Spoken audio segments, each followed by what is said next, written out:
Morning mga kababayan, dito tayo sa ating YouTube, sa social media. Ang di pa nakapag-subscribe, mag-subscribe na kayo para tayo po tuloy-tuloy mag-upload sa ating i-upload. Mga kababayan, good morning sa lahat, sa ating mga saan sulok ng mundo. Tuloy lang ang mga kababayan natin sa pagsisikap, no? So ang pag-usapan natin mga kababayan tungkol sa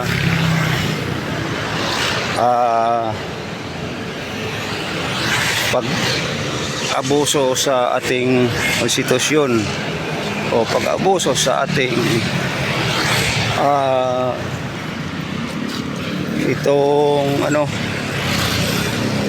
pag-abuso sa mamayang Pilipino, no?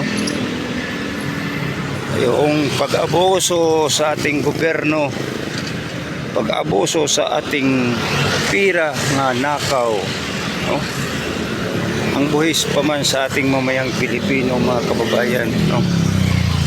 Grabe ang paghirap sa mamayang Pilipino, tapos ninanakaw na lang ang ating pira ni BBM, no?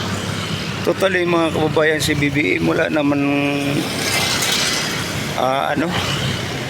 utang na loob. Di naman totally siya nga nag-opisina yan, kung hindi ang pangnakaw yan sa pera ng ating gobyerno. Kaya nga tayo po, naging ngalaw ang ating bansa ngayon, lalo na sa ating mga mamayang Pilipino. Lahat walang nagmahal na ang mga bilihin mga kababayan, kasi sa pagpatuloy sa pagnakaw sa ating pera ni BBM sa gobyerno. Grabing pagnakaw ni BBM sa yung natin pera, nakaw, no? So hindi siya yung matawag nating nagpresidente siya, kung hindi nakaw ang iyang pagkaupo dyan sa gobyerno. So marami, mas mabuti pa siguro ay bababa na si BBM,